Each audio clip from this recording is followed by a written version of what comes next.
मैं doctor Shakuntala Meena, assistant professor MSJ college Bharatpur. बच्चों, हम आर्थिक पर्यावरण की विशेषताएं, प्रभावित करने वाले तत्व व परिभाषाएं देख चुके हैं। आज हम देखेंगे भारतीय अर्थव्यवस्था की आधारभूत विशेषताएं। भारत एक विकासशील देश है और विकासशील देश होने की निम्न विशेषताएं हैं। कम राष्ट्रीय आय। संसाधनों का पूर्ण उपयोग न होने के कारण भारत की राष्ट्रीय आय विकसित देशों की तुलना में बहुत कम है। वर्तमान कीमतों पे जहाँ 50-51 में भारत की राष्ट्रीय आय 10,360 करोड़ रुपए थी, वही 2011 में बढ़कर 89,32,892 करोड़ हो गई। और जो सांख्यिकी विभाग है उसने आधार वर्ष 2004-05 को बदलकर 2011-12 कर दिया। अब उसी के आधार पर हमारी जीएनआई और एनआई की कैलकुलेशन होता है। जो ये कैलकुलेशन दो हिसाब से होता है, स्थिर कीमतों पर और वर्तमान कीमतों पे। तो दोनों ही आंकड़े देखे जाएं तो विकसित देशों की तुलना में हमारे देश की राष्ट्रीय आय बहुत कम है। नेक्स्ट है प्रति व्यक्ति आय कम। जब भारत में राष्ट्रीय आय कम है तो उसी के अनुपात में प्रति व्यक्ति आय भी बहुत कम है। भारत में जो उपलब्ध साधन है उनका पूर्ण विधोन ना होने के कारण भी प्रति व्यक्ति आय बहुत कम है। प्रति व्यक्ति आय कम होने के कारण यहाँ के लोग निर्धन के निर्धनी बने हुए हैं, यानी कि करोड़ों लोग ऐसे हैं जो गरीबी रेखा के नीचे जीवन यापन करते हैं। यानी कि उनको जो मिनिमम कैलोरी मिलना चाहिए 2200 से 2400 कैलोरी ग्रामीण और शहरी क्षेत्रों की जो निर्धारित की हुई है वो भी उन्हें नहीं मिल पा रही है, जिसके कारण वे कुपोषण का शिकार हो पा रहे हैं और अपनी पूर्ण क्षमता के अनुसार वे काम भी नहीं कर पाते हैं।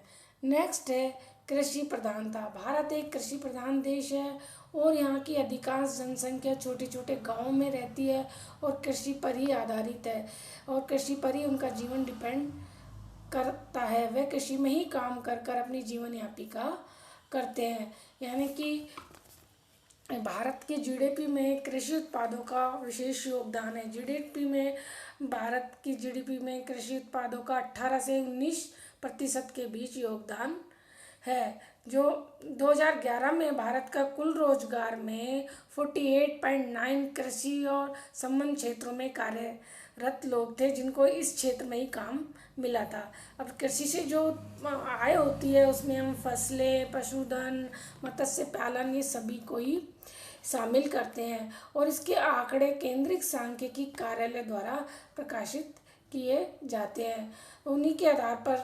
उन्हीं आंकड़ों के आधार पर हम कह सकते हैं कि भारत की जीडीपी में 18% के लगभग कृषि और उससे संबंधित क्रियाओं का योगदान है। यानी कि कृषि भारत के विकास के लिए एक रीढ़ की हड्डी का काम करती है और भारत में अधिकांश जनता का जीवन यापन कृषि के द्वारा ही होता है। जनसंख्या में विस्फोटक वृद्धि। विश्व में चीन के बाद जनसंख्या में भारत का दूसरा स्थान है। भारत में जनसंख्या बड़ी तीव्र गति से या कि विस्फोटक गति से बढ़ रही है। जो 2011 में जनसंख्या हमारी 21 करोड़ हो गई थी, वो वर्तमान में 133 करोड़ के करीब है। यानी कि प्रति वर्ष 1.7 करोड़ व्यक्तियों की वृद्धि हो रही है और इतनी अधिक जनसंख्या बढ़ने के कारण जो हमारे प्राकृतिक साधन हैं उनका ढंग से यूज़ विधोन नहीं हो पा रहा है और जनता का जीवन स्तर निम्न का निम्न बना हुआ है। भारतीय अर्थव्यवस्था में जनसंख्या अधिक होने के कारण भोजन, वस्त्र, आवास, चिकित्सा सुविधाएं सभी की कमी बनी हुई है और लोगों को जब काम नहीं मिलता है, बेरोजगार होते हैं तो आपराधिक प्रवृत्तियों में संलग्न हो जाते हैं, जैसे चोरी, डकैती, इन सबसे में प्रवृत्ति बढ़ जाती है। और इतना सब होने के कारण लोगों की जो जीवन स्तर है वो निम्न का निम्न बना रहता है। वो बेरोजगारी बेरोजगारी, जनसंख्या इतनी तीव्र गति से बढ़ रही है और लोगों को काम नहीं मिल पा रहा। लोगों को जो उनकी क्षमता के अनुसार जो काम मिलना चाहिए वो नहीं मिल पा रहा है। इस वजह से बेरोजगारी तीव्र गति से बढ़ती जा रही है और तीव्र गति से बढ़ने के कारण लोगों को काम नहीं मिलता है, तो अपराध की प्रवृत्तियां भी उसी हिसाब से बढ़ रही हैं।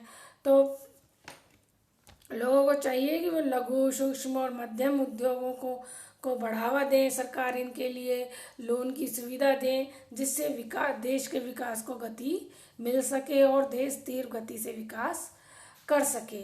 पूंजी का अभाव, जब लोगों को काम ही नहीं मिलता, बेरोजगार होते हैं, तो पूंजी का अभाव बना रहता है। यानी कि लोगों को काम नहीं मिलता तो बचत नहीं होती, विनियोग नहीं होती, बचत विनियोग का स्तर नीचा बना रहता है, तो पूंजी का अभाव भी बना रहता है। पूंजी का अभाव रहने के कारण हमारे इंडस्ट्रीज़ वगैरह की स्थापना नहीं हो पाती। जितनी पूंजी की मांग है उतने सामने पूंजी की पूर्ति अवेलेबल नहीं हो पाती, जिसके कारण उत्पादकता बढ़ाने, श्रमिकों की कार्य क्षमता बढ़ाने, प्रशिक्षण की व्यवस्था करने, संसाधनों का पूर्ण उपयोग करने, नए उद्योगों की स्थापना करने, ये सब कार्य संभव नहीं हो पाते, क्योंकि इन सब के लिए पूंजी की आवश्यकता पड़ती है और वो पूंजी का अभाव होने के कारण ये सब संभव नहीं हो पाते। तो देश का विकास तीव्र गति से या सुव्यवस्थित तरीके से नहीं हो पाता है। पूंजी निर्माण की धीमी गति, जब पूंजी का अभाव है तो पूंजी निर्माण कैसे संभव हो पाएगा, क्योंकि लोगों की जब विनियोग ही नहीं हो रही, बचत नहीं हो रही, वो बैंकों तक नहीं जा रहे, पूंजी बढ़ ही नहीं रही है। जब है ही नहीं तो पूंजी बढ़ेगी कहाँ से। जब पूंजी का निर्माण नहीं हो पा रहा, तब जो उद्योग इंडस्ट्रीज है उनके लिए लोन अवेलेबल कहाँ से होगा, बैंक क्रेडिट क्रिएशन कैसे करेंगे। और ये सब ना होने के कारण विकास की धीमी गति बनी हुई है, यानी कि देश जिस गति से वृद्धि करनी चाहिए उस गति से नहीं कर पा रहा है। अल्प रोजगार, यानी कि कुछ समय के लिए लोगों को काम मिलता है, बाकी समय में बिना काम के ही बैठे रह गए।